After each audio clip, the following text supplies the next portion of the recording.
Lionel മെസ്സിയും Argentina ടീമും കേരളത്തിൽ കളിക്കാനെത്തുമെന്ന അവകാശവാദവുമായി വീണ്ടും കായിക മന്ത്രി വി അബ്ദുറഹ്മാൻ എത്തുകയാണ്. മാർച്ചിൽ കളിക്കാൻ എത്തുമെന്ന് അർജന്റീന ടീമിന്റെ മെയിൽ കിട്ടിയെന്ന് മന്ത്രി അറിയിച്ചു. 15 ദിവസത്തിനുള്ളിൽ കൊച്ചി സ്റ്റേഡിയത്തിന് ഫിഫയുടെ അംഗീകാരം കിട്ടും. മെസ്സി വരുന്ന തീയതി മാറിയതുകൊണ്ട് ഇതിനു പിന്നിൽ പ്രവർത്തിച്ചവരെ കുറ്റക്കാരാക്കരുത് എന്നും മന്ത്രി പറഞ്ഞു. മന്ത്രിയുടെ ഇന്നത്തെ വാക്കുകൾ കേൾക്കാം. ശരിക്കും നവംബർ മാസത്തിൽ നമുക്കൊരു വിൻഡോയിൽ നമുക്ക് കളി വന്നതാണ്. നമ്മൾ ഉദ്ദേശിച്ചത് കേരളത്തിലെ സ്പോർട്സ് എക്കോണമി നമ്മൾ കൊണ്ടുവന്നു.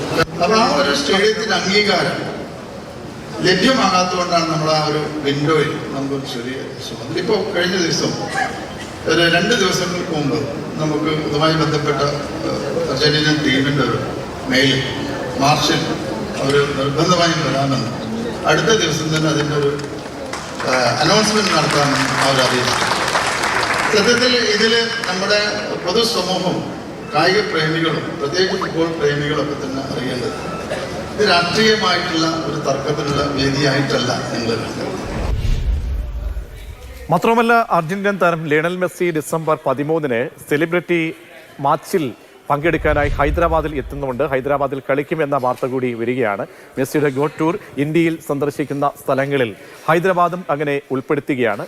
അതുകൂടി നമുക്ക് ആഡ് ചെയ്യാം. അപ്പോൾ വീണ്ടും പ്രേക്ഷകരുടെ മുന്നിലേക്ക്, അല്ലെങ്കിൽ മലയാളിക്ക് മുന്നിലേക്ക് അങ്ങനെ തേൻ തൂകുന്ന ഒരു വാക്കുകൂടി മെസ്സിയുമായി ബന്ധപ്പെട്ട് കായിക മന്ത്രി നൽകുകയാണ്. കായിക മന്ത്രി പറഞ്ഞതുപോലെ ഈ എന്താണ് മാർച്ച് എന്ന് പറയുമ്പോൾ എല്ലാ വർഷവും ഒരു മാർച്ചുണ്ട്. അപ്പോൾ ഇത് മാർച്ചിലാണോ എന്നൊന്നും അദ്ദേഹം പറഞ്ഞിട്ടില്ല. അപ്പോൾ വീണ്ടും നമ്മളെയൊക്കെ പറ്റിക്കുകയാണോ? അതെല്ലാം മെസ്സി വന്നാൽ നല്ലത്.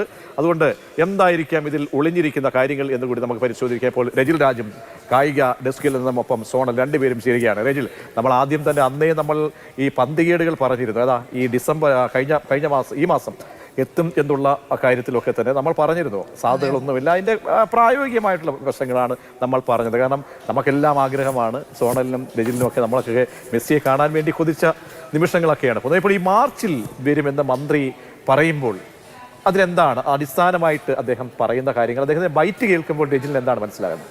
ഈ 2024 മുതലാണ് നമ്മൾ മെസ്സി വരുമോ ഇല്ലയോ എന്ന ചോദ്യം കേട്ടു തുടങ്ങുന്നത്. ഇപ്പോൾ മന്ത്രിയായാലും സ്പോൺസറായാലും ഇടയ്ക്കിടയ്ക്ക് പല രീതിയിലുള്ള വാഗ്ദാനങ്ങളും നൽകിയിട്ടുണ്ട്. ആദ്യം ഇക്കഴിഞ്ഞ ഒക്ടോബറിൽ മെസ്സി വരുമെന്നായിരുന്നു പറഞ്ഞത്. അതിനുശേഷം അത് നവംബർ 17-നുള്ളിൽ ഒരു മത്സരം, ഒരു സൗഹൃദ മത്സരം ഇവിടെ കളിക്കുമെന്ന് പറയുന്നു. പിന്നീട് അത് നടക്കില്ല. അതായത് ഫിഫയുടെ അംഗീകാരം ഈ കലൂർ അന്താരാഷ്ട്ര സ്റ്റേഡിയത്തിന് ലഭിച്ചിട്ടില്ല. അതാണ് വെല്ലുവിളിയായി മാറിയത്, പ്രതിസന്ധിയായി മാറിയത് എന്ന് സ്പോൺസറൊക്കെ പറഞ്ഞിട്ടാണ് ഏറ്റവും ഒടുവിൽ നമ്മൾ അതാണ് കേട്ടത്. ഇപ്പോൾ മന്ത്രി പറയുന്നു അടുത്ത വിൻഡോയിൽ, അതായത് അടുത്ത മാർച്ചിൽ ഈ ടീം എത്തുമെന്ന്. എത്രമാത്രം ഉറപ്പുണ്ട് അതിന് എന്ന കാര്യത്തിൽ സംശയങ്ങളുണ്ട്. അതോടൊപ്പം കുറേ ചോദ്യങ്ങളും ബാക്കിയാണ്. കാരണം ഇത്തരത്തിൽ ഔദ്യോഗിക നടപടിക്രമങ്ങളൊന്നും പൂർത്തിയായില്ലെങ്കിൽ എങ്ങനെയാണ് ഒരു പ്രഖ്യാപനം നവംബറിൽ മെസ്സി വരുമെന്നും കളിക്കുമെന്നൊക്കെ പറഞ്ഞൊരു പ്രഖ്യാപനം നടത്തുക എന്നൊരു ചോദ്യം ബാക്കിയാണ്. അതോടൊപ്പം തന്നെ ഒരു കരാറില്ലാതെ ഒരു സ്പോൺസറുടെ വാക്ക് വിശ്വസിച്ച് ഈ മെയിൽ എനിക്ക് കിട്ടിയെന്ന് പറയുന്നു. അവിടെ നിന്നുള്ള മെയിൽ അർജന്റീനൻ ടീം വരുമെന്നാണ് പറയുന്നത്. അപ്പം മാർച്ചിൽ വരുമ്പോൾ നേരത്തെ ഈ ഫിഫയുടെ ടെക്നിക്കൽ സമിതി അംഗം രവികുമാർ ഉയർത്തിയ ചില ചോദ്യങ്ങളുണ്ടായിരുന്നു. അദ്ദേഹം കാരണം ആ മേഖലയുമായി ബന്ധപ്പെട്ട ആളുകൾ ഉയർത്തിയ ചോദ്യങ്ങൾ, അതായത് ആ മാർച്ച് മാസം വളരെ ക്രൂഷ്യൽ ടൈമാണ്. ഒന്ന്, ഈ ലോകകപ്പിന് മുന്നോടിയായിട്ടുള്ള സമയമാണ്. ആ സമയത്തൊക്കെ എത്താൻ കഴിയുമോ? പിന്നീട് നടക്കുന്ന കമ്മ്യൂണിക്കേഷൻസൊക്കെ വളരെ പുതിയൊരു വിൻഡോ ഓപ്പൺ ചെയ്യേണ്ടിയിരിക്കുന്ന ഒരു സാഹചര്യമാണ്. അപ്പോൾ മന്ത്രി പറയുന്നത് നമുക്ക് ഓപ്പണായിട്ട് മനസ്സ് തുറന്നൊരു കാര്യം പറയുന്നത് പോലെയാണോ ഇതിനെ സമീപിക്കേണ്ടത്? ഇതിൻ്റെ പ്രധാനപ്പെട്ട കാരണം തുടക്കം മുതൽ തന്നെ ആശയവിനിമയത്തിൽ ചില പ്രശ്നങ്ങൾ ഉണ്ടായിട്ടുണ്ട്. കാരണം AFA തന്നെ പല ഘട്ടങ്ങളിലായി മാധ്യമപ്രവർത്തകരടക്കം അവരോട് അന്വേഷിച്ചപ്പോൾ നൽകിയിട്ടുള്ള മറുപടികൾ നമുക്ക് മുന്നിലുണ്ട്. അതായത് ഇവിടെ ഈ കരാറുമായി ബന്ധപ്പെട്ട് നിലനിൽക്കുന്ന പ്രശ്നങ്ങളാണ് ഈ മത്സരം വൈകാൻ കാരണമെന്ന് അവർ പറയുന്നുണ്ട്. 2ാം ഘട്ടത്തിൽ പണം മുഴുവൻ അടച്ച് ടീം വരുമെന്ന രീതിയിൽ വാർത്തകൾ വരുന്നുണ്ട്. അതായിരുന്നു നവംബറിൽ നടക്കേണ്ടിയിരുന്നത്. പക്ഷേ ഫിഫയുടെ അനുമതി പോലും ലഭിക്കാത്ത രീതിയിൽ, അതായത് പ്രഖ്യാപനം നടത്തുന്നു, മത്സരം നടത്തുമെന്ന്, പക്ഷേ മൈതാനം തിരഞ്ഞെടുത്ത് ആ മൈതാനത്തിൻ്റെ അംഗീകാരം ഫിഫയിൽ നിന്ന് മേടിക്കുന്നതിന് മുൻപ് തന്നെയാണ്, അതായത് ഒരു മാസം പോലും കൃത്യമായി ഇല്ലായിരുന്നു ഈ പ്രഖ്യാപനങ്ങളൊക്കെ നടത്തുന്ന സമയത്ത്. ഈ മൈതാനം വിട്ടുകൊടുത്തത് ഇന്ന് മന്ത്രി തന്നെ സമ്മതിക്കുന്നുണ്ട്. ഒരു കരാർ പോലും ഇല്ലാതെയാണ് സ്പോൺസർക്ക് ഈ മൈതാനം വിട്ടുകൊടുത്തത്. അതിപ്പോൾ വീഴ്ചകൾ വന്നിട്ടുണ്ട് എന്നുള്ളത് വളരെ വ്യക്തമാണ്. സോണൽ കരുതുന്നുണ്ടോ? വന്നാൽ നല്ലതാണ്, വരണമെന്നാണ് നമ്മുടെ എല്ലാവരും 100% ആഗ്രഹം. അങ്ങനെ ഇത്രയും നമ്മളൊരു ഈവൻ്റായിട്ട്, മാത്രമല്ല പാവം സ്പോൺസർ പറയുന്നത് എൻ്റെ ഇന്നങ്ങാണ്ട് 70 കോടി പോയി എന്നൊക്കെ പറയണം. അപ്പോൾ അതൊക്കെ അദ്ദേഹത്തിനും തൃപ്തികരമാകണം. മാത്രമല്ല അദ്ദേഹത്തെ ഇങ്ങനെ ട്രോള് ഇങ്ങനെ സമൂഹ മാധ്യമങ്ങളിലൊക്കെ കൊല്ലാക്കൊല ചെയ്തുകൊണ്ടിരിക്കുകയാണ്. അപ്പോൾ ഇന്ന് അദ്ദേഹത്തിന്റെ മാധ്യമ സ്ഥാപനം ആ സമയത്ത് ഈ മന്ത്രിയുടെ ലൈവ് മന്ത്രി പുറത്തിറങ്ങി പറയുന്ന സമയത്ത് തത്സമയം നൽകിയില്ല, ഞാനത് ശ്രദ്ധിക്കുകയായിരുന്നു ബാക്കിയില്ല. അപ്പോൾ അദ്ദേഹത്തിന് ഇനി അവർക്ക് സംശയമുണ്ട്, ഇപ്പോഴും എന്തെങ്കിലും ഒരു പുകമറ കിടക്കുന്നുണ്ടോ?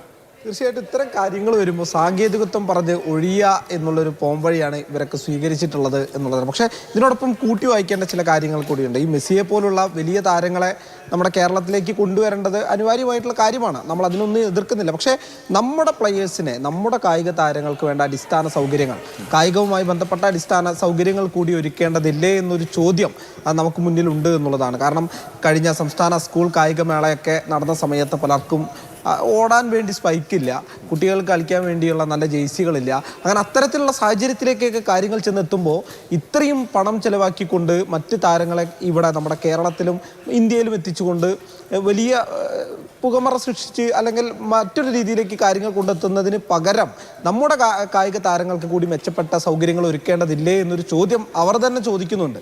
അപ്പോൾ അവരെ കൂടി നമ്മൾ പരിഗണിക്കേണ്ടതില്ലേ എന്നുള്ളത് ഈ ഘട്ടത്തിൽ ചർച്ച ചെയ്യേണ്ട വിഷയമാണ്. തീർച്ചയായും എനിക്ക് തോന്നുന്നു ഫ്രെഡറിക് മാനുവൽ നമ്മുടെ മാനുവൽ അദ്ദേഹം മരിക്കുന്നത് പോലും ഒരു ആവശ്യത്തിന് പൈസ പോലും കിട്ടാത്ത രീതിയിൽ, കാരണം സാമ്പത്തികമായിട്ട് അങ്ങേയറ്റം പിന്നോക്കം നിൽക്കുന്ന സമയത്ത് പോലും അദ്ദേഹത്തിന് ചികിത്സാ സഹായം പോലും അങ്ങനെയൊക്കെ ഒരുപാട് കൈയെത്തേണ്ട ഒരുപാട് ആളുകൾ ഇപ്പോഴും കായിക മേഖലയിലുണ്ട്. അപ്പോൾ അവർക്കൊക്കെ ഇത് പറയുന്ന ഒരു ചെറിയ തുക, ഇതിൻ്റെയൊക്കെ പറയുന്ന ഇത്രയും കോടികൾ ചെലവഴിക്കുമ്പോൾ ചെറിയ തുക പോലും സോണൽ പറഞ്ഞ വളരെ പ്രധാനപ്പെട്ടതാണ്. പക്ഷേ എന്തായാലും നമ്മളെ സംബന്ധിച്ചോളം ഇനി മെസ്സി ആരാധകരെ വീണ്ടും വട്ടം കറക്കുകയാണോ മന്ത്രി എന്നുള്ളതാണ് ചോദ്യം.